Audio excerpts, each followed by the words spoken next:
Yes. Jackson, how does my hood up look on the YouTube cameras? I'm not in the YouTube yet. I like it. You kind of look like Obi-Wan Kenobi. Oh, really? Yeah. Ben Kenobi to you.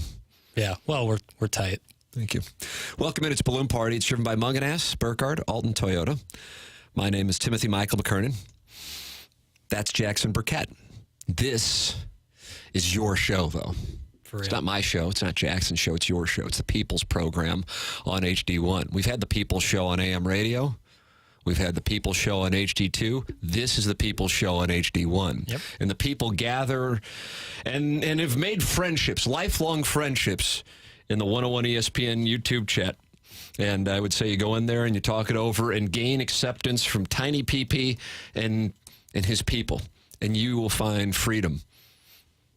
Yeah, absolutely. I love the YouTube chat and the community that we've cultivated in there. Wow, there really are a bunch of people in there. But it really is kind of being a smartass, to be honest with you. There are a bunch of people in there. Droid Effects is in there. It's a community that kind of cultivated itself. And I think not all credit, but a lot of the credit has to go, well, you first. Right, thank you. And then Don Peepee. Don Peepee. You know, you got to pay your respects. You got to kiss the ring.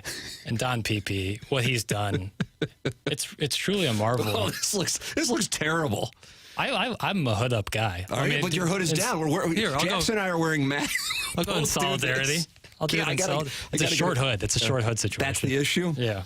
I'll go up in solidarity. Who is the dark, sinister figure with the flashing blue eyes? That's from Steven Sexton.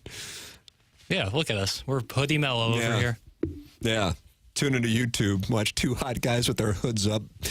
Anyway, Jackson, what do we have on today's Balloon Party here on 101 ESPN and on YouTube? Well, a Thursday tradition that's kind of getting the same kind of traction that the Friday six-shooter got so many months ago is the Thoroughfare Thursday, where the listeners are just as involved in the content of the show as the two members of the show proper. Wow. Now, the difference here is I pay the listeners for their questions, whereas you provide the questions on the Friday six-shooter and the wonderful people at Angry Beaver sponsor it. Yeah, that's right. Yeah. So we still obviously have a Little Pills half and half that we can dive into. But if the listeners want a certain topic, a deep dive, as one might say, send it on in. You know, you might get paid for listening to the program. Yeah, $35. It's great. $35. That's Venmo it. 6 minutes in, and we're talking about Don's pee-pee ring. That's from the 314. Actually, we're 2 minutes and 41 seconds in. I got this clock right in front of me, so I know exactly how long we're. Right. I got to tell you, we might not need the Thoroughfare Thursday. I welcome it, and as listeners know who I have Venmoed, I Venmo you immediately that $35. And, of course, you're welcome to text in your suggestions for Thoroughfare Thursday, the deep dive requests, 314-399-9646. I don't want to ignore the texters. I've just grown fond of the YouTube chat. I don't know. Hey, the heart wants what the heart wants. Amen. And that's the 101 ESPN channel provided by the Air Alliance team cameras on YouTube. Derrick Gould's article in the St. Louis Post-Dispatch I thought was wonderful today. I really did. Jackson, had you read it, be honest with me, before I started reading excerpts on TMA this morning? I had not. I'm usually in the Post-Dispatch a lot during the Cardinals season, but this is truly the actual Cardinals season for 2023. So yeah, you're right about that. So once I started reading it, did you find that I had gotten, in your opinion, and you're welcome. I mean, you'll be terminated if you disagree with me, but at least for the next 50 minutes, you'll have a job. Yes. Did you disagree with my response to it, for lack of a better term? Be honest with me. Be honest with me, because I want to know if I'm I don't want to oversell it to the people on 101 ESPN. I don't know how much they talked about it on the opening drive, if they talked about it, because Matt Rocchio was telling people that the Billikens were playing a school like near Riverview last night. Right. And I figure they probably spent all 3 hours on that. Well, I held him accountable for that. You held him accountable for that. Yeah, despite him being taller and bigger than me, I held him up against the wall. I'm good for you. Like sneaky strong. Like really just I can put up a lot of weight. So, that was no problem for me. I don't disagree is the wrong word, because I don't think there is a right answer on this. I think so much of this is so open, and you can do in our minds what is the right move, but at the end of the day, if it doesn't work out, then revisionist history will come in, and this was right and that was wrong. So I don't know if there is a right answer. The perspective, I think, was based in your honest opinion, and that's truly all that matters. Well, I think the article, and I didn't know that Derrick or anyone would really ask this question, but he did, and it seems like, based on the article, and I'm about to read it,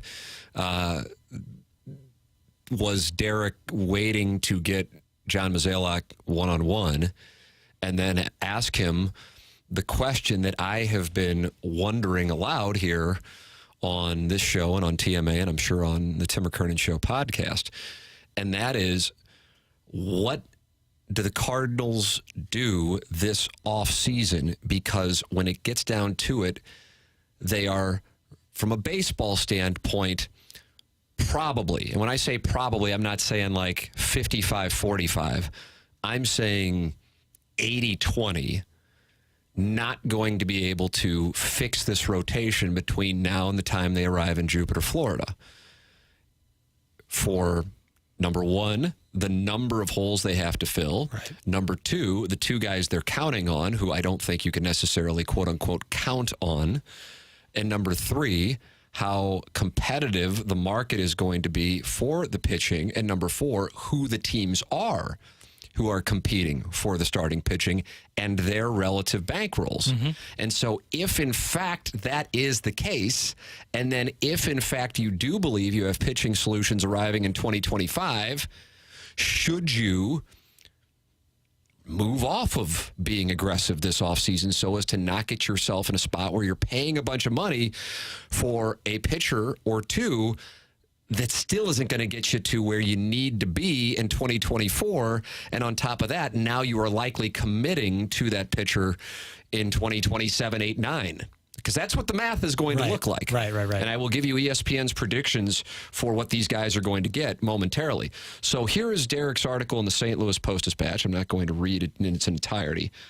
But he lays it out, and then he talks to Mozeliak about it. Right. And then you'll find the other thing that we have been talking about on this show for a long time, and that is, how much is this Bally situation impacting the Cardinals' business of baseball and their budget?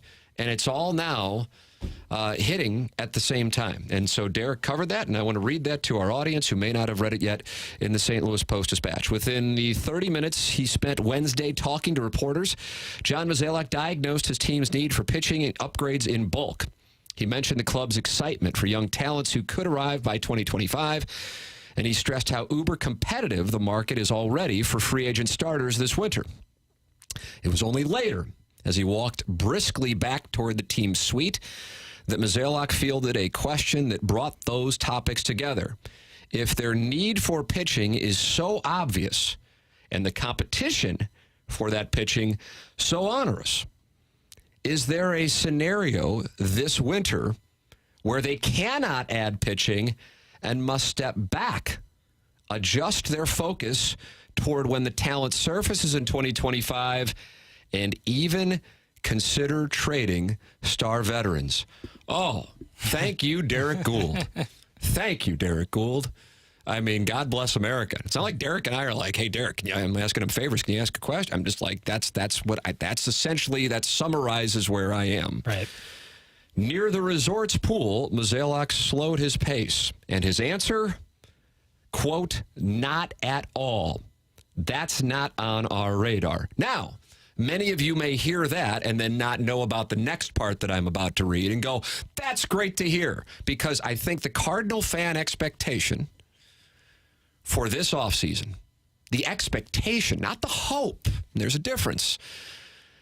Like, I had hope Missouri was going to beat Georgia. I didn't have an expectation. Right. The Cardinal fan expectation is that they are going to sign either Blake Snell or Aaron Nola and one or two other players, pitchers.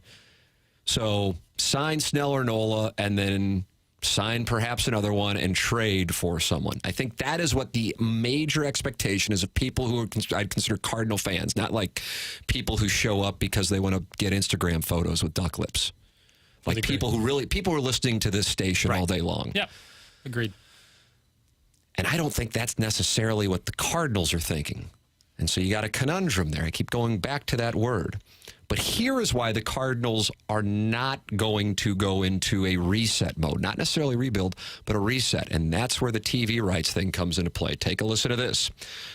The Cardinals' budget, Derrick writes, there is, after all, more at stake than the standings. The Cardinals' budget for player spending is tied to the billion-dollar rights deal with Bally's Sports Midwest. From my standpoint, DBA Bailey's.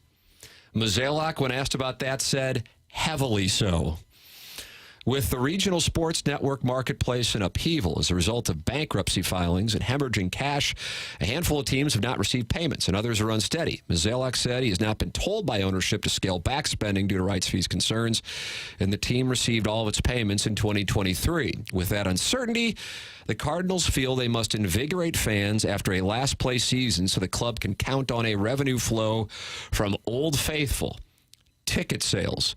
So in other words, to summarize that, I would imagine most of you get where he's coming from, even if you don't like it.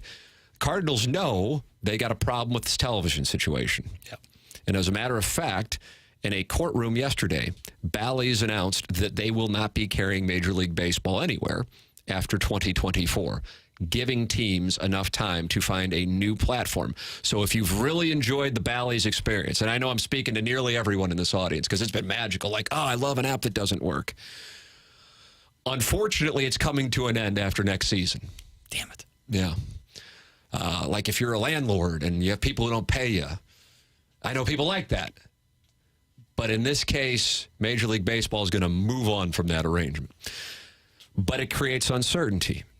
So if you got a problem on that front, and I realize when we're talking about hundreds of millions of dollars, most people, you, Jackson excluded, can't relate to that.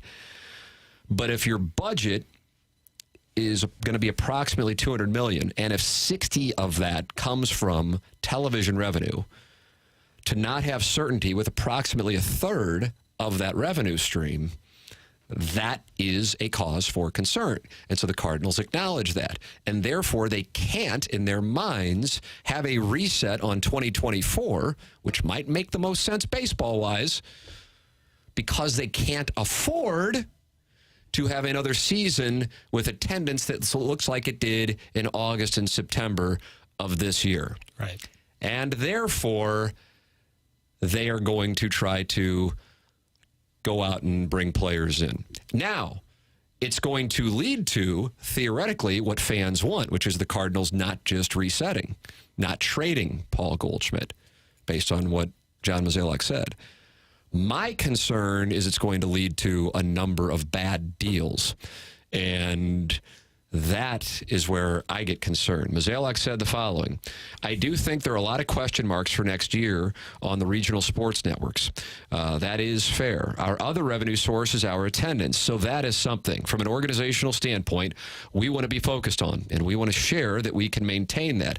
We understand it's product-driven, so we want to improve the team to help that happen. That is the plan. So, with regards to that, what will these deals look like? ESPN this morning released its prognostications for what these free agent pitchers are going to get. I will give those to you on the other side of the break. I think a number of them are going to be incredibly eye-opening. We'll have that for you next here on Balloon Party, driven by Mungan, Burkhardt, Alton Toyota on 101 ESPN and on our YouTube channel.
We've both removed our hoods.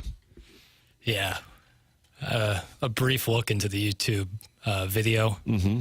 I didn't like what I saw. So, if you noticed, Tim, I switched to buds as opposed to cans. Yeah, you kind of announced that yesterday. Yeah. How do you feel about the look right now as you look on YouTube? You know, Tommy Summers is in there talking about it along with Troy DeFex. I think there is a direct correlation to the crown thinning and me wearing headphones. So you're saying if I didn't wear headphones, I would look like Quinn Snyder at his press conference as the new Missouri basketball coach circa, was that April of 1999? Sounds right. No, I don't know. I think there was, right when I started wearing cans every day, December 2020, the crown got thinner and thinner.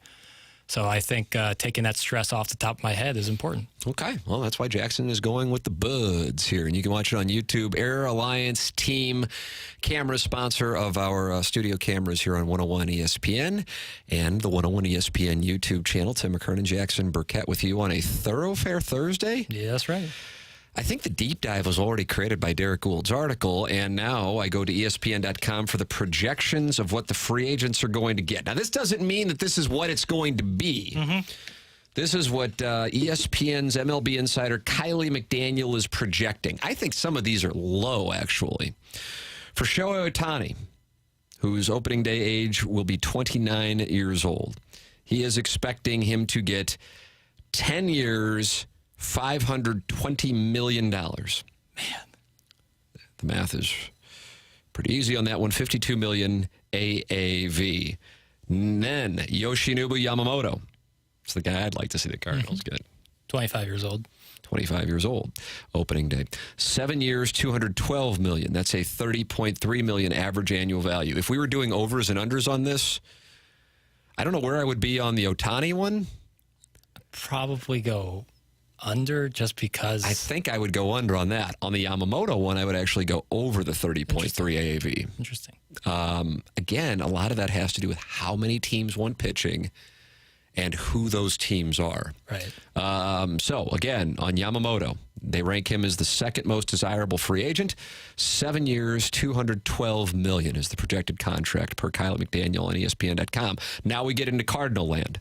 Blake Snell. 2024 opening day age, 31. Projected contract, 6 years, $150 million, $25 million AAV. I think I'd go over on that one. I think I would as well. Yeah, I think I'd go over on that one. I really think I would on that. Just because Again, I keep going back to that market and the teams. Yeah. Like, you don't get Yamamoto, you don't get Ohtani. Okay. You got to pay up. Well, there's only a couple left that you might be in that category of Snell. So then, who, of course, are we going to after that? Aaron Nola. Opening day age of 30. Projected contract, 5 years, $120.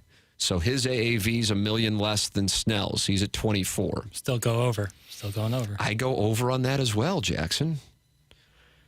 Then we go to kind of the next tier. We saw this guy quite a bit over the last 2 years in St. Louis. Jordan Montgomery will be 31 on opening day. The projected contract for him, 5 years, $106 million. That's a $21.2 million AAV. I'm going over. Yeah, I think just because we've gone over 3 straight times doesn't mean it's wrong. No, I get you. It's like a coin flip, the gambler's fallacy. But I think that number is actually like fairly. I think if there's any you want to wager on with me, I will wager with you right here, right now. So you'll take the over on that number. 5 years, what, 105? 5 years, 106. 106. I'll go under with that. I'll go $20 on that. All right, $20. Book it, Bradford. Locked in. So are we talking AAV? That will be our bet. Is the AAV? Yeah, let's do AAV. Okay. 21.2. All right, I'll take the under. I'll go. I hope 20 million. I think is what we'll get. I think you're wrong on that. That's why I bet it. Then we go to our next tier, Eduardo Rodriguez. He'll be 30 on opening day. 4 years, $72 million, $18 million AAV. Sonny Gray, a name associated with the Cardinals often, at least when it comes to St. Louis sports media. He just turned 34 2 days ago, and he is, according to Kylie McDaniel on ESPN.com this morning, he's projecting him at 3 years, $69 million, a $23 million AAV. Regarding Gray, he says Gray's market's limited only due to his age, as he has had his best season, 184 innings, 2.79 ERA. He doesn't throw that hard, 92.8 miles an hour in his average fastball, but it plays up due to location and shape with his mid-80s slider serving as his headline out pitch.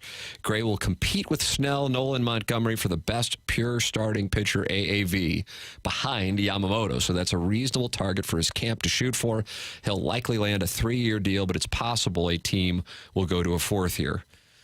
Boy, felt like they were discussing Cardinals with Dexter Fowler and the Cardinals with Wilson Contreras.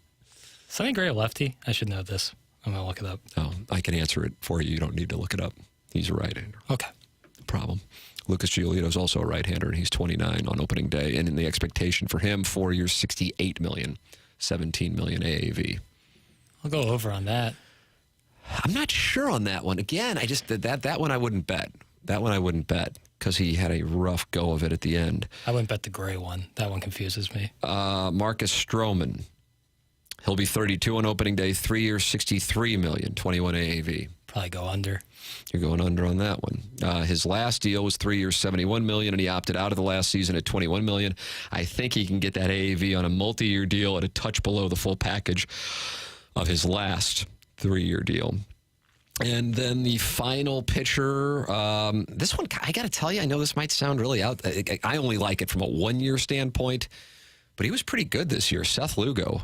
Like if you're looking like, oh, the Cardinals got this guy and this guy, then let's wrap it up with Seth Lugo. Now, the problem is McDaniel's got him getting a 3-year deal. 3 years, $36 million. He's 34 on opening day. I don't know if I want to commit $12 million a year to him.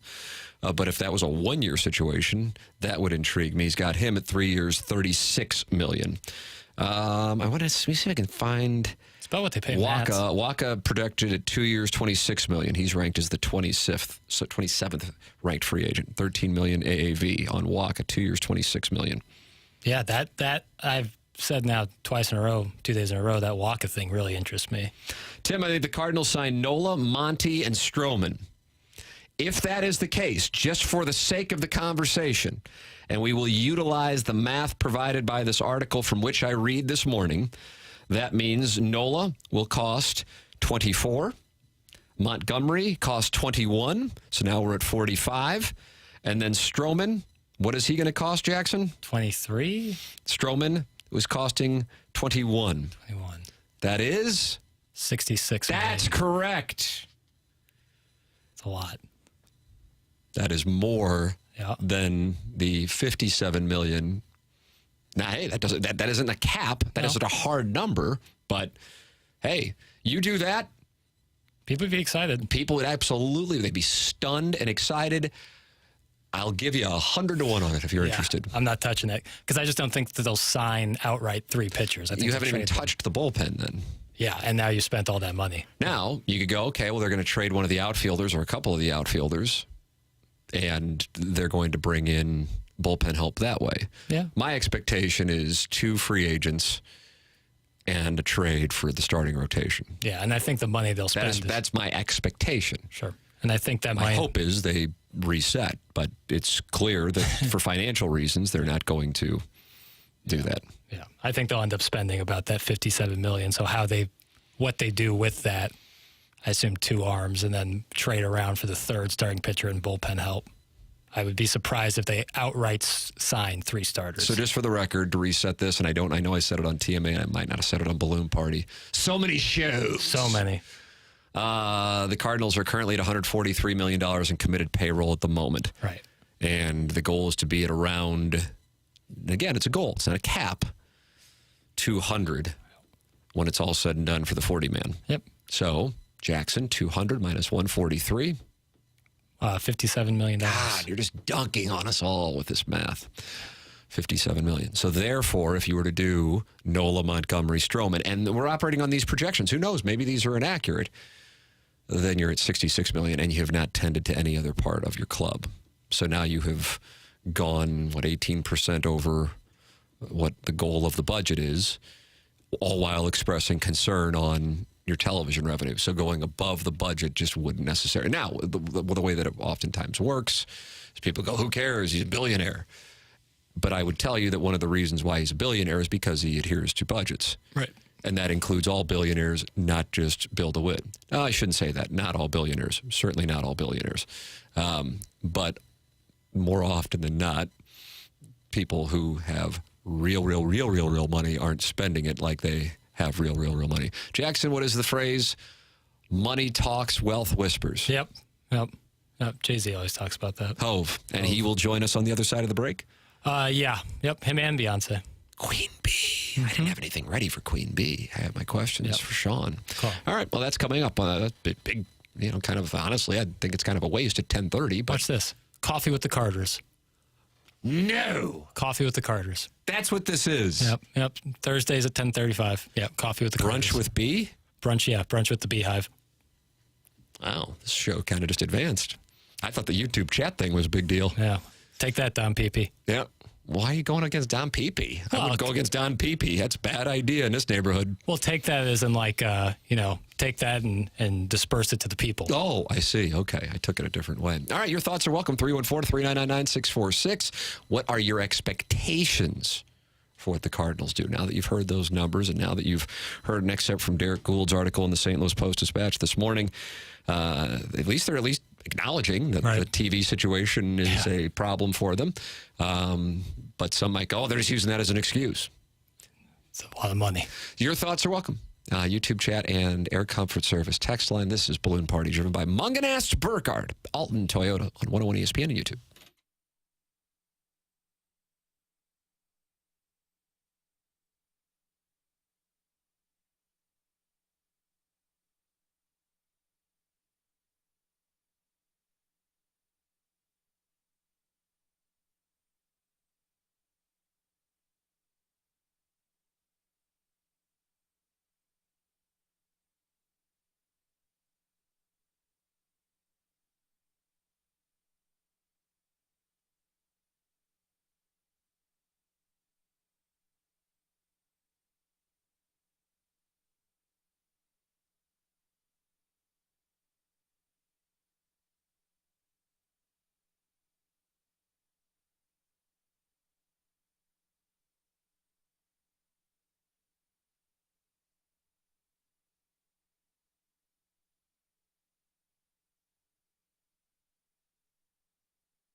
This is Action Jackson with a SportsCenter update driven by Johnny Londoff Chevrolet and Johnny Londoff Autoplex. The Blues are back in action tonight, taking on the Arizona Coyotes. You can catch that game right here on the home of the Blues, 101 ESPN. Pregame starts at 6 p.m. and the puck drops at 7. And last night, the Oklahoma City Thunder defeat the Cleveland Cavaliers 128-120. Shai Gilgeous-Alexander with 43 points. That was another SportsCenter update driven by Johnny Londoff. Find new roads and shop 24/7 at londoff.com and londoffautoplex.com. Are you kidding me?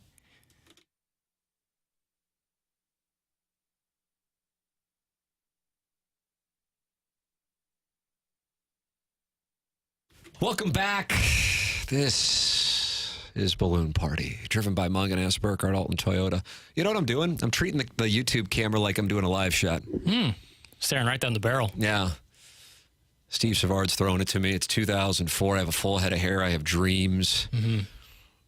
Lifts are in. Lifts are in. Yeah, so let me look at that. Just shot up a couple inches. Camera's still pointed, though, on a Michael Waka downward plane. Yep. Welcome into the program. A lot of Cardinal discussion today. That's been our deep dive. It wasn't necessarily the intent. I'm telling you, the Derrick Goold article, before coming into the station to do the shows, contrary to the product I disperse, you would never think it, but I'll read the Post-Dispatch and the Athletic and other articles. Jackson sends over links. I do. Every evening and morning.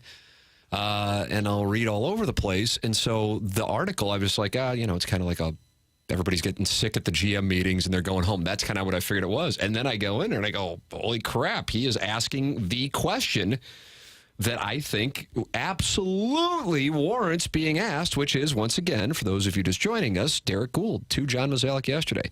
If the Cardinal need for pitching is so obvious and the competition for that pitching so onerous, do you say onerous or onerous?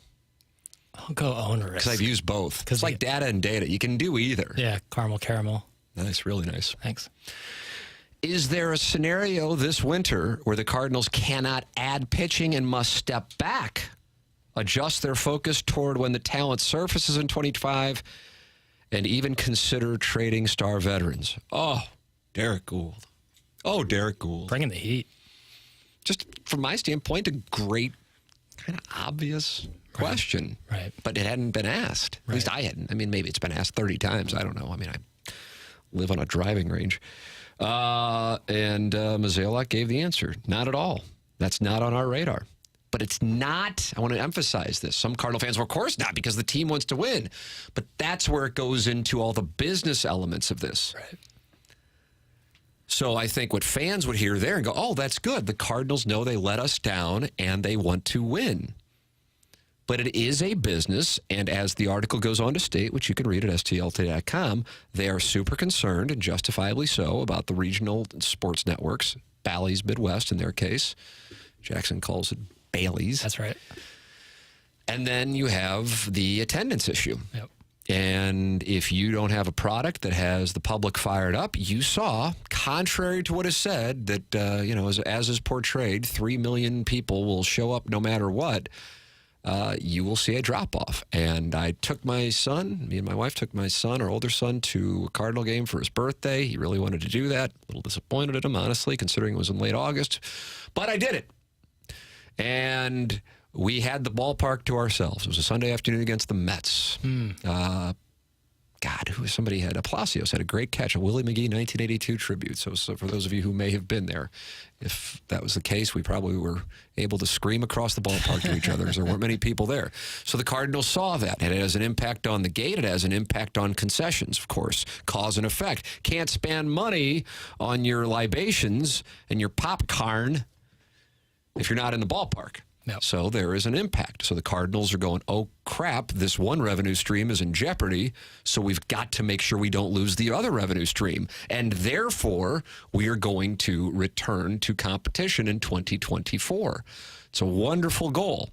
Cardinal fans would be happy if that's the case. They don't care what the reasons are. They want to see a team compete.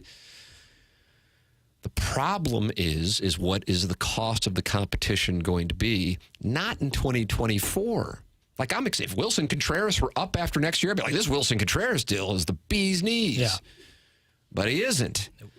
And so then you get into potentially paying for pitchers in their mid to late 30s ridiculous amounts of money to try to maximize the last of the Goldschmidt contract and also the tail end of the Nolan Arenado contract.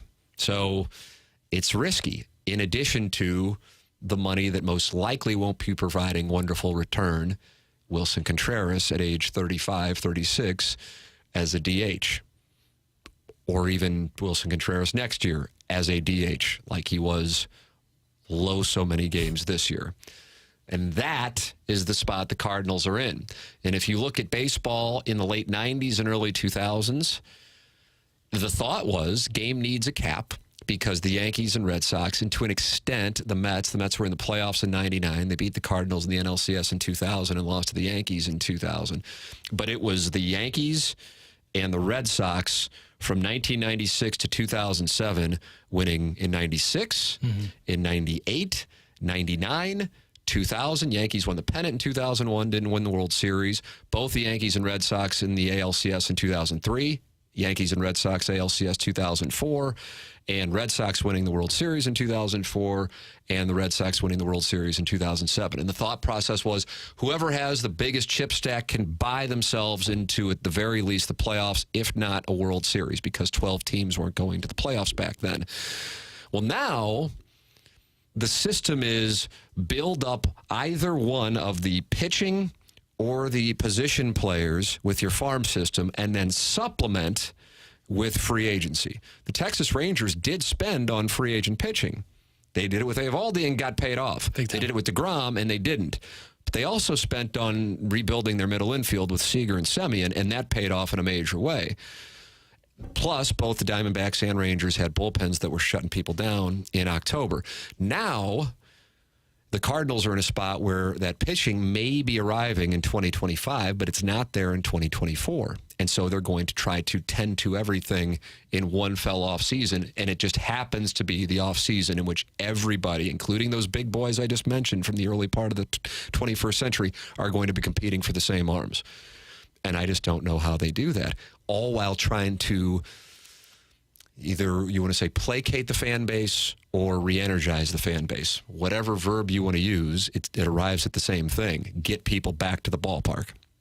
And I just don't know how they're going to accomplish that, all while trying to remain competitive year in, year out, which has essentially been the business model of the organization ever since Bill DeWitt Jr., the chairman, took the team over nearly 30 years ago. Yeah. Jackson, there is a summary of the conundrum. Yeah, it's like they're almost like stretched too thin with so many objectives they not only want to accomplish, but need to accomplish. And I don't know if there is one singular answer that they can do in the offseason to tend to all of those things. It's like, if you don't spend a crazy amount of money, you're not going to get the attendance, which will obviously hurt revenue. But if you do spend all that money, you could really hamstring yourself down the road. And what is that going to do to revenue it's still, the television situation is such an uncertainty? Let me, just for the sake of it, and okay. I think because mathematically this may work. Based, again, I read the article from ESPN.com's baseball insider, Kylie McDaniel, and his projections for what he thinks these contracts are going to be, which is just a guy. I mean, it's certainly a more knowledgeable guy, but, it doesn't mean that this is what is actually going to happen. That the Cardinals could, based on his numbers, theoretically, Jackson, just theoretically, let's say because Sonny Gray, let's go with that one. And he has Sonny Gray ranked as the 10th best free agent this offseason with an AAV of $23 million, but only a 3-year deal. I say only because he just turned 34. You're still paying him age 34, 35, 36 seasons. So now we're at 23 there. Yep. Let's say they also got Jordan Montgomery, and he's got him at 21 AAV. So now we're at 44. Yep. And then let's go Michael Wacha-ing. How's that sound? You like the Michael Wacha idea, do you not? 13. 13. So that gets us to 57. And we're at the 57. So let me put this to the people. And then you trade for the bullpen help. If it were to be Gray, Montgomery, and Wacha, how would you as Cardinal fans feel? And, of course, I'm posing that query to you, and I'm posing that query to our audience. I would think people would be enthused by that. Yeah, I think. But the only thing, then I'll shut up. No, it's good. I think there is an expectation that they are going to be in on. I don't think people expect Yamamoto, even though that's the one that I personally would like, that they're going to be in on Nola or Snell. And so the way this is going to play out is Ohtani's going to go, and then the teams that didn't get Ohtani, okay, now we got to get on Snell Nola, probably Snell. And it depends on if you're a team that wants to get in on Bellinger after his resurgence, and you have an offensive priority. And then it's a domino effect. Usually, you'll find some supplemental pieces go beforehand, but usually there is a procedure, a chronological order. And I would imagine, operating on the premise that the Cardinals wouldn't get those guys, that then you start to have the anger build up over the next few weeks. Like, oh my God, now that people aren't expecting Ohtani, but oh my God, they didn't get Nola, they didn't get Snell. What the hell are they doing? Right. So with that said, would that satisfy Jackson Burkett? So I totally agree with what you just said about the timeline of it all, because I think that is very likely to happen.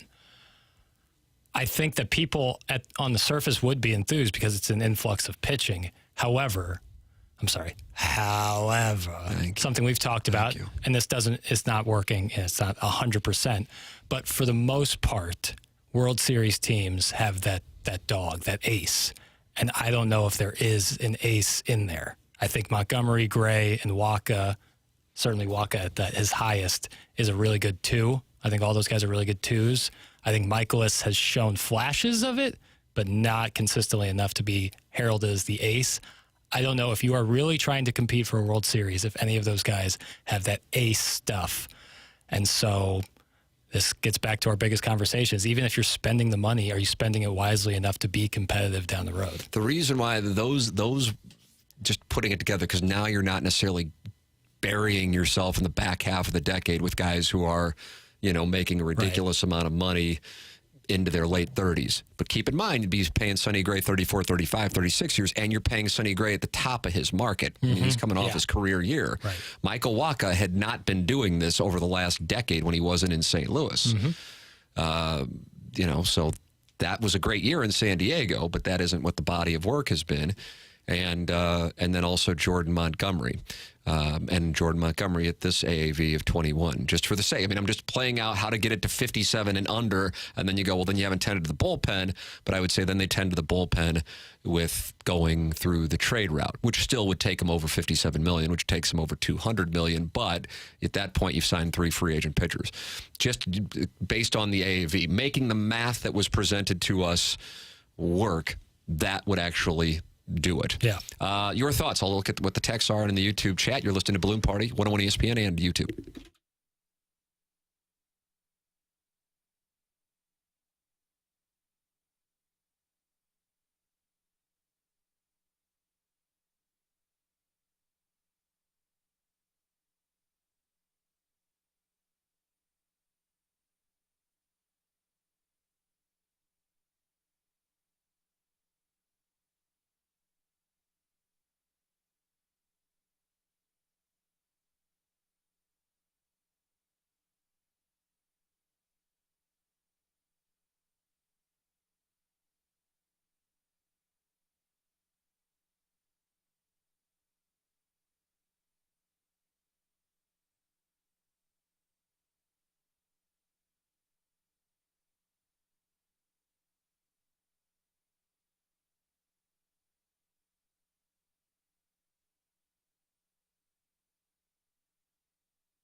Welcome back, Balloon Party 101 ESPN.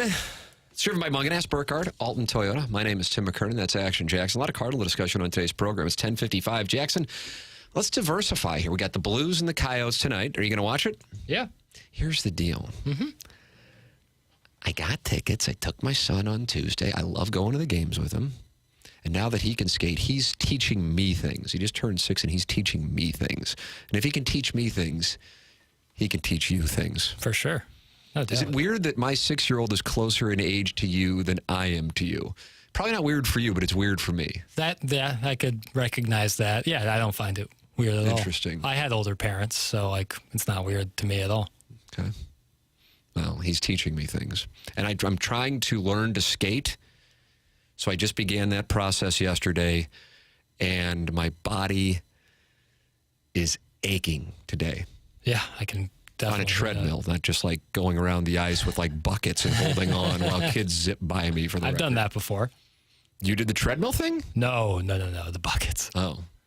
How did it treat you? I realized the ice isn't for me. The ice isn't for you? No. Well, if I'm going to have 2 sons who play the game and they want to go to skates, while I can scroll Instagram while they're out there, I want to be out there with my boys, huh? Nothing wrong with that at all. But my God, it's something I wish I would have learned at a younger age, kind of like golf. But you know what? I'm a meat and potatoes guy. You are. Proletariat. Thank you. And growing up in South St. Louis, it was fun in the 1980s when the indoor plumbing worked. The idea of going on a golf course or a rink, right, and being out with the Horton Watkins kids, we didn't even know what that was. Right. Well, unless you had like a mop in your hand or something. That's exactly right. If we were cleaning up at the rink, like the scene at the orphanage in Annie, that's what I looked like. Big Goodwill Hunting vibes. That's exactly right. I was doing math problems in the hallway while the Horton Watkins kids were away. Right. Yeah, and solving them and then and leaving. And then choosing to go into journalism. And fighting people. That was the real episode of Goodwill Hunting. Right. He was a math genius, but he chose to go into local television.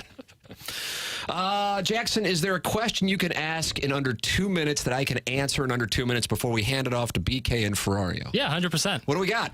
Kind of freestyle in this one. Oh. But it's a uniform question then. No. When looking at the state of baseball, it's more of a baseball question than it's a Cardinal question, but obviously with Bally's not going to be carrying the games after 2024. Per a court filing. Yeah. Do you think that missed revenue is more likely to be passed on to the fans in terms of ticket prices and concessions or player contracts? Fans. Okay. Fans in the stands clapping their hands. Yeah. Here in the crowd, come on, go fight, win. Do you think it'll be like subtle, like a slow buildup, or do you think it'll just be like... I do think it can impact the player salaries, don't get me wrong, but I mean, if you're asking where it will be more felt, I would say that. Yeah. Listen, I hope the Cardinals create a Yes Network and SNY. The Cubs have Marquee. There's got to be other networks that are like that. Wouldn't you think? I think that's really... I mean, in the start of the end of the Big 12 was the University of Texas trying to do that Longhorn Network. Right. I would love for the Cardinals to do that. LA uses Bally's, or at least do they really? The Clippers do. And then the Dodgers, but the Dodgers don't have their own network. Like Sportsnet or something it's not, but they don't have their own network. And if you can make it work, and I guess it was when I was doing TV, it was market 21. Now it's market 23. Probably not trending up anytime soon. Then it can work. But the thing is, with the Cardinal geographic footprint, it's really all over the Midwest and part of the South. Right. So it's not like it's this smaller market in the middle of the country. The Cardinal footprint is so pronounced throughout the country. Geographically, you can appeal to a bunch of people. But of course, New York, it's a different world. Hence, yes, and also SNY. The Red Sox are on NESN, but that's not exclusive Red Sox network. You know what I mean? It's the Northeast Sports Network. Right. And then the Wizards and the Caps split a network. Ted Leonidas, right? They split that. Sounds right. That sounds right. But I don't know. Either way, I would love for the Cardinals to do that. Maybe they can go in with the Blues. I don't know. Maybe it'll work. But then what happens when they're both playing at the same time? Well, Grizzlies will need Grizzlies need somebody. They use Bally's. They're on Bally Sports Midwest. You're talking about the Memphis franchise. Yeah. Okay. All right. Jackson's making things happen. Always goes back to the association. Time for us to go. BK and Ferrario are up next. For Action Jackson, I'm Tim McKernan. This has been Mungan Burkhardt's presentation of Balloon Party on 101 ESPN and YouTube.